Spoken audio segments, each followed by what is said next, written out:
नमस्कार साथियों, ई संस्कृत कुटुंब स्टूडियो में मैं डॉक्टर विनोद कुमार शर्मा आपका हार्दिक स्वागत और अभिनंदन करता हूं। साथियों, आज की कक्षा में हम वैदिक साहित्य के विशिष्ट अध्ययन को लेकर चर्चा करेंगे, जिसमें हम ऋग्वेद के विभाजन क्रम का अध्ययन करेंगे। साथियों, इससे पूर्व की कक्षा में हमने वैदिक साहित्य के सामान्य परिचय को लेकर के कई सारे प्रश्नों का अभ्यास किया था, जैसे कि वेद का विभाजन, वेद, उपवेद, उनके ऋषि, उनके आचार्य, उनके पदपाठकर्ता और उनके शरीरादि विभाग, इस प्रकार के कई सारे प्रश्नों का अभ्यास किया था। आज की कक्षा में हम अभ्यास करेंगे कि ऋग्वेद का विभाजन क्रम किस प्रकार का है, ऋग्वेद के विभाजन में क्या क्या चीजें हैं, इसका आज हम अभ्यास करेंगे।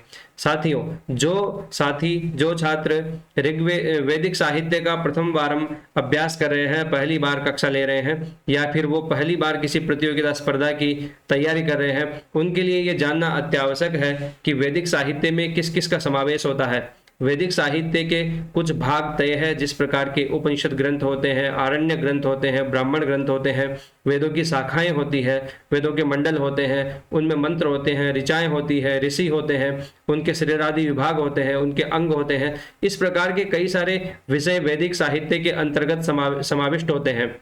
इसलिए आज हम एक एक वेद की चर्चा आरंभ कर रहे हैं। उसमें सर्वप्रथम वेद है ऋग्वेदस्य विभाजनम। ऋग्वेद का विभाजन क्रम किस प्रकार का रहेगा? तो ऋग्वेद से विभाजनम, आप देखिए ऋग्वेद जो है उसके दो प्रकार के क्रम प्राप्त होते हैं। मंडल क्रम है, अष्टक क्रमश्च। जो मंडल क्रम है उसमें 10 मंडल होते हैं, अष्टक क्रम में 8 अष्टक होते हैं। मंडल क्रम में 10 मंडल प्रसिद्ध है, 10 मंडलानी, और अष्टक क्रम में जो है वो 8 अष्टक होते हैं। 8 अष्टक में प्रत्यष्टकम अष्टो अध्याय, हर एक अष्टक में 8 अध्याय होते हैं। इस प्रकार अष्टक क्रम में 64 अध्याय ऋग्वेद में हो गए हैं। ये एक स्मरणीय तथ्य है कि ऋग्वेद में अध्याय कितने हैं? 64 अध्याय हैं। ऋग्वेद में मंडल कितने हैं? तो ऋग्वेद में मंडल 10 मंडल होते हैं। इस प्रकार 8 अष्टकों के अलावा इनमें वर्ग होते हैं, सूक्त होते हैं। जिस प्रकार वर्गों की हम चर्चा करें तो 2024 इसमें वर्ग होते हैं, और मंडल क्रम में सूक्त होते हैं 1028 सूक्त होते हैं। 1028 सूक्तों में से यदि हम खिल सूक्तों को निकाल दें, खिल सूक्त होते हैं 11। इस प्रकार यहाँ 1017 सूक्त बचते हैं। यह मंडल क्रम में सूक्त है। और इसमें से खिल को निकाल दें तो 18 को यदि हम इसमें से निकाल दें तो 2006 इसमें बचते हैं। ये वर्ग है। इसको आपको ध्यान रखना है कि 2006 ये वर्ग होते हैं ऋग्वेद में, और 1017 ये सूक्त है खिल रहित, खिल सूक्त रहित। खिल सूक्त क्या होते हैं इसकी हम चर्चा भी करेंगे। और 1028 वैसे मुख्य सूक्त होते हैं। अब हम आपको ये बता दें कि सूक्त वास्तव में होते क्या है। तो 10 जो ऋग्वेद के 10 मंडल प्रसिद्ध है, उन 10 मंडलों में सूक्तों का समावेश है। ऋग्वेद के 10 मंडल कौन कौन से हैं, उनके अधिष्ठात्री ऋषि कौन कौन से हैं। देखिए, प्रथम मंडल से ऋषि ही शतर्चिन है। ऋग्वेद का जो प्रथम मंडल है उसके ऋषि शतर्चिन होते हैं। द्वितीय मंडल है उसके ऋषि गृत्समद है। तृतीय मंडल के ऋषि विश्वामित्र है। चतुर्थ मंडल के ऋषि वामदेव है। पंचम मंडल से ऋषि अत्रि, षष्ठ मंडल से ऋषि भारद्वाज है। सप्तम मंडल से ऋषि वशिष्ठ है। इस प्रकार अष्टम मंडल से ऋषि कण्व है। नवम मंडल से ऋषि मधुच्छंदा। दशम मंडल से ऋषि भृगु। ये 10 मंडल जो है यह ऋग्वेद के प्रसिद्ध है। अब परीक्षा में पूछे जाने वाले प्रश्नों में बहुत बार इस प्रकार के प्रश्न पूछे गए हैं कि प्रथम मंडल से ऋषि का है, तो आपको हर एक मंडल का ऋषि ही याद रखना ही होगा। द्वितीय मंडल से ऋषि ही का है, गृत्समद है। इस प्रकार के प्रश्न पूछे गए हैं। अंतिम मंडल है का है, तस्य ऋषि ही का है। तो इन 10 मंडलों का विशेष परिचय इस प्रकार है कि ये जो प्रथम मंडल है, अलग से इसको रखा गया है, ये अर्वाचीन मंडल है। अर्वाचीन का तात्पर्य है ये सबसे नवीन अंतिम क्रम में लिखा गया है, इसलिए इसका नाम है अर्वाचीन। अर्वाचीन मंडल है, अर्वाचीन मंडल है, ये अर्वाचीन मंडल है। और जो द्वितीय से लेकर के सप्तम मंडल तक का जो क्रम है, द्वितीय से सप्तम तक जो ये मंडल है, इनको कहते हैं प्राचीन तमह मंडल है या वंश मंडल है। प्राचीन तमह मंडल है। ये द्वितीय से लेकर के सप्तम तक जो मंडल है प्राचीन तमह मंडल है, द्वितीय से सप्तम तक। इसलिए आपको ये याद रखना है, इसको वंश मंडल भी कहते हैं, वंश मंडल है, वंश मंडल है इसका द्वितीय नाम है। और ये कहाँ से कहाँ तक होते हैं, तो द्वितीय से सप्तम तक, द्वितीय से सप्तम तक जो मंडल है वो होते हैं वंश मंडल। और अर्वाचीन मंडल है वो प्रथम मंडल है।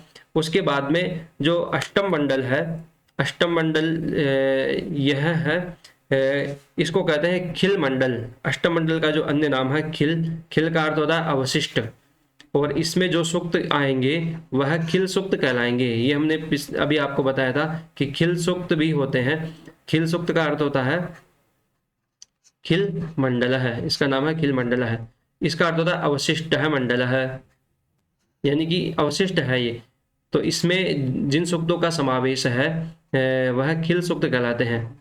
खिल शब्द से अर्थ है अवशिष्ट है, अवशिष्ट मंडल है।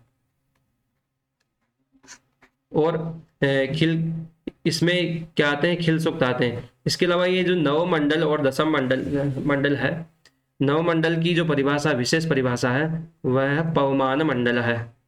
इससे संबंधित प्रश्न बहुत परीक्षाओं में पूछा गया है कि पवमान मंडल है कह, तो पवमान मंडल है नवमः मंडल है। तस्य ऋषि मधुच्छंदा, पवमान मंडल इसका नाम है। और इस पवमान मंडल का संबंध जो है वह सोम देवता से है, ये आपको याद रखना है। पवमान मंडल का संबंध किससे है, सोम देवता से, सोम देवता। तो ये एक विशेष बात है कि पवमान मंडल का संबंध सोम देवता से है। जो दशम मंडल है, इस दशम मंडल का नाम भी अर्वाचीन मंडल है। तो अर्वाचीन मंडल दो प्रकार के, दो हो गए, एक तो प्रथम मंडल और द्वितीय मंडल, ये अर्वाचीन मंडल है।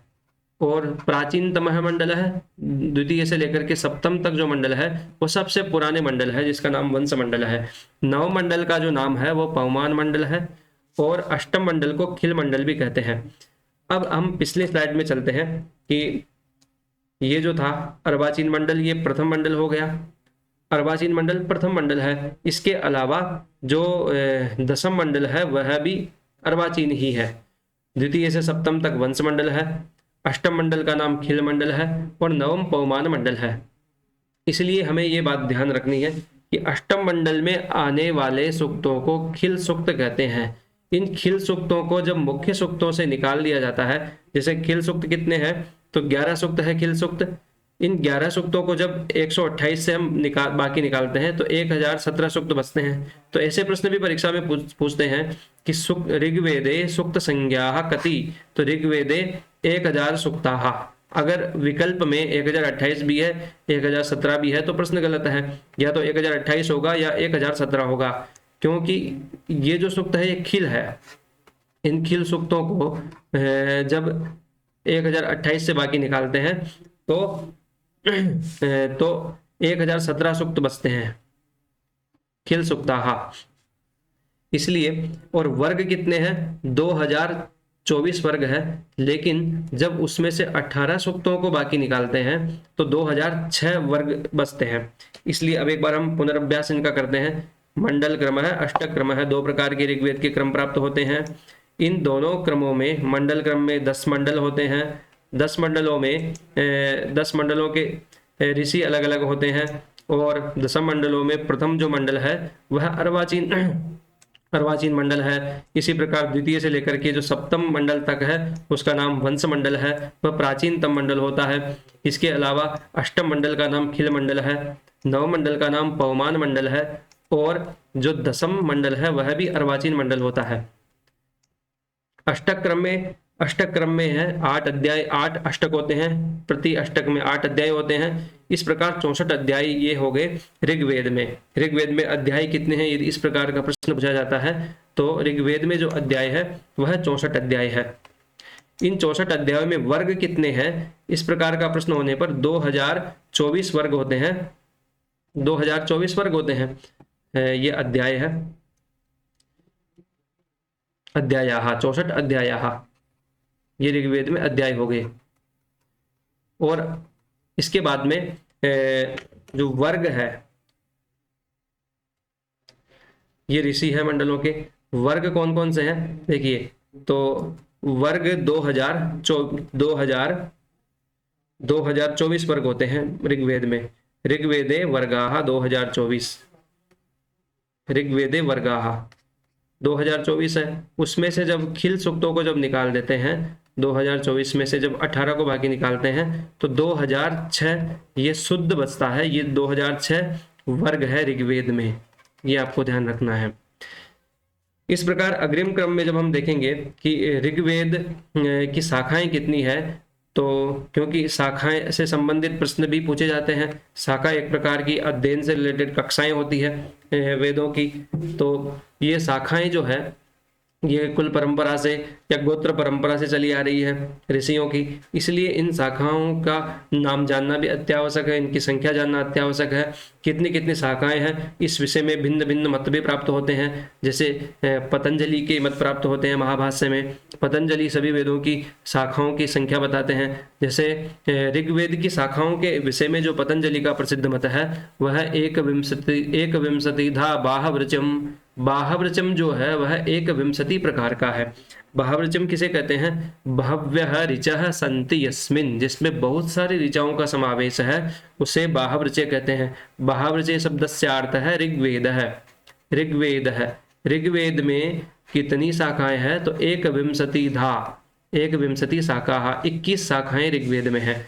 इस प्रकार 21 शाखाओं के अलावा चरण व्यूह के मत में भी शाखाएं प्राप्त होती है। चरण व्यूह के मत में ऋग्वेद की 5 शाखाएं हैं। संप्रति समुपलब्ध शाखा, वर्तमान में ऋग्वेद की कितनी शाखाएं प्राप्त होती है? वर्तमान में ऋग्वेद की 5 शाखाएं प्राप्त होती है, जिसमें साकल, वास्कल, आश्वलायन, सांख्यायन, मांडुकायन, ये 5 शाखाएं हैं। और बहुत बार परीक्षा में यह पूछा गया, सांख्यायन केन वेदेन संबंध है? सांख्यायन का संबंध ऋग्वेद से है। एक भ्रामक तथ्य यह है कि साकल जैसी एक शाखा शौनक शाखा भी है। शौनक शाखा तो उसका संबंध अथर्ववेद से है, लेकिन यह आपको ध्यान रखना, शौनक शाखा अलग है, साकल शाखा का संबंध अलग है। साकल का संबंध है ऋग्वेद से और शौनक का संबंध अथर्ववेद से। इस प्रकार ये ऋग्वेद में 5 शाखाएं होती है। इन शाखाओं के बाद में हम चर्चा करते हैं ब्राह्मण ग्रंथाः। हमने कक्षा के आरंभ में आपको एक बात बताई थी कि हर वेद के कुछ प्रसिद्ध ब्राह्मण ग्रंथ होते हैं, कुछ आरण्यक ग्रंथ होते हैं, कुछ उपनिषद ग्रंथ होते हैं। जब आपने वैदिक साहित्य के सामान्य परिचय से संबंधित पूर्व की कक्षा का अध्ययन किया था, तो उसमें आपको ये बात बताई गई थी कि वेदों का एक प्रकार का विभाजन प्राप्त होता है, जिसमें ब्राह्मण, आरण्यक और उपनिषद, ये एक विभाजन है। वेदों के 3 भाग होते हैं, ब्राह्मण भाग, आरण्यक भाग और उपनिषद भाग। तो इनमें कुछ ग्रंथ प्रसिद्ध होते हैं, कुछ इनके ब्राह्मण प्रसिद्ध होते हैं। ब्राह्मण शब्द का अर्थ है वेदानाम व्याख्यान ग्रंथाः। वेदों के जो व्याख्यान ग्रंथ है उन्हीं को ब्राह्मण करते हैं, ये हमने आपको पहले बताई थी। ब्राह्मण शब्द का अर्थ है वेदानाम व्याख्यान ग्रंथाः। वेदानाम व्याख्यान ग्रंथाः, जिनमें वेदों का व्याख्यान हो, कर्मकांड की विधि का विधिवत प्रतिपादन हो और यज्ञ विधि का प्रतिपादन हो, उसे ब्राह्मण कहते हैं। यद्यपि ब्राह्मण ग्रंथों की कई सारे विषय हैं, 10 विषय ब्राह्मण ग्रंथों के प्रसिद्ध है, लेकिन फिर भी विधि, यज्ञ विधि जो है वह ब्राह्मणों का प्रमुख विषय है। व्याख्यान ग्रंथाः, ब्राह्मण शब्द का अर्थ जाति नहीं है, ब्राह्मण जाति अलग है। यह ब्राह्मण जो है ये वेद का भाग है, जो कि नपुंसक लिंग में चलता है। ब्राह्मण ग्रंथाः वेदानाम व्याख्यान ग्रंथाः, इसे वेदों की व्याख्यान ग्रंथ कहते हैं। ये ब्राह्मण ग्रंथ होते हैं और ब्राह्मण हर वेद के अलग अलग प्रसिद्ध होते हैं। जैसे ऋग्वेद के जो ब्राह्मण है वह ऐतरेय ब्राह्मण है, सांख्यायन ब्राह्मण है, सांख्यायन ब्राह्मण का ही अन्य नाम कौशितकी ब्राह्मण है। एक बात आप को याद रखनी चाहिए कि जो शाखाएं हैं, जैसे शाखाएं हमने पिछले साकल, वास्कल, आश्वलायन, सांख्यायन, मांडुकायन, तो इन शाखाओं से संबंधित, इन शाखाओं से मिलते जुलते नाम ही ब्राह्मण ग्रंथों में, आरण्य ग्रंथों में, उपनिषदों में प्राप्त होते हैं। जैसे सांख्यायन जो शाखा है, तो यहाँ सांख्यायन ब्राह्मण आ गया, उसका एक अन्य नाम कौशितकी ब्राह्मण भी है। और आरण्य ग्रंथ जो है, आरण्य ग्रंथों का अर्थ है अरण्येव पठनत्वाद आरण्यकम इति उच्यते। अरण्य से इनका संबंध है। अरण्य यानी होता है वन, वन में अध्ययन के चलते अरण्य, पठनत्वाद आरण्यकम, पठनत्वाद अरण्य में इनका अध्ययन होने के चलते इन आरण्य कहा गया। पठनत्वाद आरण्यकम। आरण्य ग्रंथ कौन कौन से होते हैं? आरण्य ग्रंथ भी प्रसिद्ध होते हैं, जैसे ऐतरेय आरण्यक और सांख्यायन आरण्यक। अभी मैंने आपको बात बताई थी कि जो शाखाएं हैं, शाखाओं से संबंधित तुल्य मिलते जुलते नाम ही इन ग्रंथों के प्राप्त होते हैं। जैसे ऐतरेय आरण्यक है, सांख्यायन आरण्यक है, सांख्यायन शाखा भी थी तो आरण्यक भी है, ब्राह्मण भी है सांख्यायन। इसी प्रकार जो ऋग्वेद के उपनिषद ग्रंथ है वो है ऐतरेय उपनिषद, कौशितकी उपनिषद और वास्कलोपनिषद। ये 3 प्रकार के 3 इसमें उपनिषद प्राप्त होते हैं। उपनिषद शब्द का अर्थ होता है उपनिषद्लरी, इसमें उप उपसर्ग है, नी उपसर्ग है और सदलरी ये एक धातु है। सदलरी धातु से ये उपनिषद शब्द बनता है। इस प्रकार उपनिषद शब्द का अर्थ है वेदों के निकट जाना, वेदों के निकट पहुंचाने वाला, यानी कि वेदों में जो वर्ण विषय है वही उपनिषदों में प्राप्त होता है सरल रूप से, सार रूप से। इस प्रकार जो उपनिषदों का क्रम है वो ऐतरेय उपनिषद, कौशितकी उपनिषद, वास्कलोपनिषद इनमें है। इन उपनिषदों में कई प्रकार की कथाएं होती है, गुरु शिष्य के संवाद होते हैं।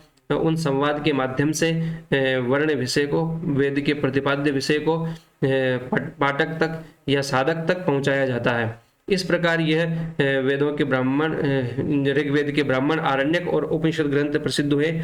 इसके बाद में हम चर्चा करते हैं ऋग्वेद से शिक्षा। हर एक वेद की एक कोई न कोई शिक्षा प्रसिद्ध होती है।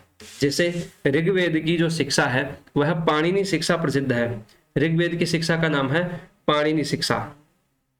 ऋग्वेद से शिक्षा, पाणिनि शिक्षा, पाणिनि शिक्षा। पाणिनि शिक्षा में जो स्वर, वर्ण, उच्चारण इत्यादि का ज्ञान दिया गया है। स्वर कितने प्रकार के होते हैं, व्यंजन कितने होते हैं, उच्चारण स्थान कितने होते हैं, किस वर्ण का उच्चारण किस प्रकार किया जाना चाहिए, वर्णों को किस प्रकार से उच्चरित किया जाना चाहिए, इन सब का व्याख्यान पाणिनि शिक्षा में होता है। पाणिनि शिक्षा में 64 वर्णों का समावेश है, द्विषष्टि, त्रिषष्टि, चतुर्षष्टिर्वा। इस प्रकार पाणिनि शिक्षा में वर्णन प्राप्त होता है। इस प्रकार पाणिनि शिक्षा ग्रंथों के अतिरिक्त कई प्रकार के ग्रंथ प्राप्त होते हैं। जैसे पाणिनि शिक्षा ये ऋग्वेद की शिक्षा है। इसके बाद में ऋग्वेद का स्रोत सूत्र भी एक प्राप्त होता है। स्रोत सूत्र, अब आपको बता दें कि हर प्रकार के ग्रंथ के, हर प्रकार के हर वेद के कोई न कोई स्रोत सूत्र होते हैं, ग्राह्य सूत्र होते हैं। ग्राह्य सूत्रों के अलावा उनके धर्म सूत्र होते हैं, उनके शुल्ब सूत्र होते हैं। ये सूत्र ग्रंथ है। सूत्र ग्रंथों को लिखने का एक समय था, एक परंपरा थी कि सूत्र ग्रंथ भी लिखे गए जिनमें अपनी बात को सूत्र रूप में समझाया गया, सूत्र के लक्षण के रूप में उन्हें ढाला गया। सूत्र का लक्षण होता है षड्विधम सूत्र लक्षणम, 6 प्रकार के सूत्र के लक्षण होते हैं। जो सारवद होता है और बिल्कुल अल्पाक्षर होता है, असंदिग्ध होता है, जिनमें कोई संदेह नहीं होता है, उसे सूत्र कहते हैं। तो सूत्रों के रूप में अपनी बात को कहा गया एक समय सूत्रकाल कहलाता है वैदिक वांग्मय के विकास की दृष्टि से, जिसमें कई सारे सूत्र ग्रंथ लिखे गए, हर विषय के सूत्र ग्रंथ लिखे गए। जैसे पाणिनि सूत्र लिखा गया, उसी प्रकार वेदों के साहित्य के क्रम में जब उनका विस्तार क्रम चल रहा था तब सूत्र ग्रंथ लिखे गए। इसलिए सूत्र ग्रंथों का नाम जानना भी अत्यावश्यक है, यह परीक्षाओं में पूछा जाता है। तो स्रोत सूत्र है, स्रोत सूत्रों का वर्ण विषय। और इसके बाद में ये ऋग्वेद के स्रोत सूत्र है आश्वलायन सूत्रम, कौशितकी सूत्रम, सांख्यायन सूत्रम। अब ये आश्वलायन, सांख्यायन, ये सब तो ऋग्वेद की शाखाओं के ही नाम है। इसलिए जब परीक्षा में ये पूछा जाए कि सांख्यायन स्रोत सूत्रम केन वेदेन संबंधम, तो आपको शाखा का यदि नाम पता होगा तो आप उसे अवश्य सही कर सकते हैं। आश्वलायन इति केन वेदेन संबंधम। अब आप यहाँ देखिए आश्वलायन जो स्रोत सूत्र है इसका संबंध आश्वलायन शाखा से भी है। आश्वलायन यहाँ पर एक शाखा प्राप्त हुई थी ऋग्वेद की, आश्वलायन शाखा। ये देखिए आश्वलायन एक शाखा भी है, मांडुकायन शाखा है, वास्कल शाखा है, सांख्यायन शाखा है। इसलिए शाखाओं के नाम से संबंध ही अन्य ग्रंथ प्राप्त होते हैं। इसलिए शाखाओं का अध्ययन और शाखाओं के नामों को याद करना तो अत्यावश्यक है ही। ऋग्वेद के स्रोत सूत्रम ये है। और ऋग्वेद का जो ग्राह्य सूत्र है, वो है आस्फलायन ग्रह्य सूत्रम, कोशितकी ग्रह्य सूत्रम, सांख्यायन ग्रह्य सूत्रम और सांबे ग्रह सूत्रम। ये एक विशिष्ट ग्रह सूत्र है, सांबे ग्रह सूत्र। इसका ये शाखाओं से मिलता जुलता नाम नहीं है, इसलिए आपको इसे ध्यान में रखना है कि सांबे ग्रह सूत्रम केन वेदेन संबंधम। इस प्रकार का प्रश्न होने पर ऋग्वेद उसका उत्तर होगा। सांख्यायन गृह्य सूत्र जो है वह सांख्यायन शाखा से संबंधित है। आस्फलायन, ये आस्फलायन शाखा से संबंधित है। गृह्य सूत्रों का जो वर्ण विषय है वह स्रोत सूत्रों के वर्ण विषय से भिन्न है। गृह्य सूत्रों में किस प्रकार के विषय का वर्णन किया गया है, तो गृह्य सूत्रों में विभिन्न प्रकार के संस्कारों का वर्णन प्राप्त होता है। जो षोडश संस्कार है उनके संपादन की विधि कब कब है, किस वर्ष में किस संस्कार का संपादन किया जाना चाहिए, किस शाखाध्यायी के लिए किस प्रकार का समय निश्चित है, उस प्रकार का विशिष्ट वर्णन इन गृह्य सूत्रों में प्राप्त होता है। जो स्रोत सूत्र है उनका वर्ण विषय है चतुराश्रम। जो 4 प्रकार के आश्रम है, संन्यास, वैवाहिक जीवन, गृहस्थाश्रम, वानप्रस्थ, ब्रह्मचर्य आश्रम, जो 4 प्रकार के आश्रम है उनका विशिष्ट व्याख्यान, उनके वर्ण विषय, उनके कर्तव्य अकर्तव्य, गृहस्थियों के कर्तव्य अकर्तव्य, ब्रह्मचारी के कर्तव्य अकर्तव्य, ये सभी स्रोत सूत्रों के वर्ण विषय होते हैं। इस प्रकार ये ऋग्वेद के स्रोत सूत्र है और गृह्य सूत्र है। अब इनके अलावा ऋग्वेदे धर्म सूत्रम, ऋग्वेद में जो धर्म सूत्र प्राप्त होता है उसका नाम है वशिष्ठ धर्म सूत्र। ये एक महत्वपूर्ण प्रश्न है, आप इसको अंडरलाइन कर सकते हैं, ये विशिष्ट प्रश्न है। वशिष्ठ धर्म सूत्र केन वेदेन संबंधम, यह परीक्षा में पूछा गया है, इसलिए इसको आपको याद रखना ही चाहिए। परीक्षा में पूछा जाने वाला प्रश्न है ये कि वशिष्ठ धर्म सूत्रम केन वेदेन संबंधम, इसलिए इसको विशिष्ट अवधान के साथ में आप याद कर सकते हैं। परीक्षा में पूछे जाने वाला है धर्म सूत्रम, वशिष्ठ धर्म सूत्रम।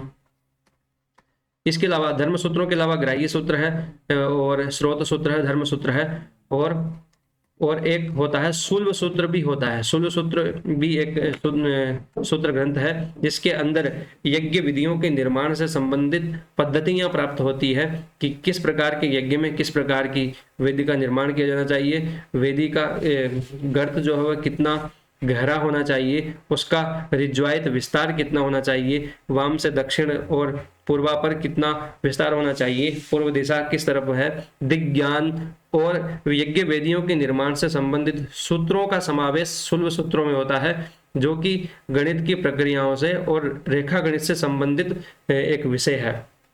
इस प्रकार इस ऋग्वेद का शुल्ब सूत्र कौन सा है, तो ऋग्वेद का शुल्ब सूत्र प्राप्त नहीं होता है, ये आपको ध्यान में रखना है।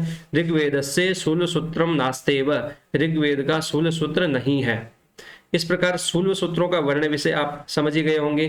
गृह्य सूत्रों का वर्ण विषय आपको बता ही दिया है। स्रोत सूत्रों का वर्ण विषय 4 प्रकार के आश्रम होते हैं। धर्म सूत्रों में धर्म से संबंधित विषय है, धार्मिक कृत्याकृत्यों से, तिथि नक्षत्र योग करणों से संबंधित, पर्व उत्सव इत्यादि से संबंधित, उनके अनुष्ठान से संबंधित विषयों का समावेश धर्म सूत्रों में होता है, जो कि ऋग्वेद का धर्म सूत्र है, वशिष्ठ धर्म सूत्र। साथियों, आज की कक्षा के लिए इतना विषय जो आपको बताया, इस विषय का आप विधिवत एक अपनी तरीके से आप अभ्यास करें, इनको आप अवश्य नोट करें, लिखें और इनसे संबंधित प्रश्नों के अभ्यास के लिए आप हमारे ई संस्कृत कुटुंब मोबाइल एप्लीकेशन ऐप को डाउनलोड करके वहाँ आप इन प्रश्नों का अभ्यास कर सकते हैं और आत्म परीक्षण कर सकते हैं। धन्यवाद। आज की कक्षा में इतना ही पर्याप्त है। धन्यवाद। फिर अगली कक्षा में मिलेंगे। जयतु संस्कृतम, जयतु भारतम।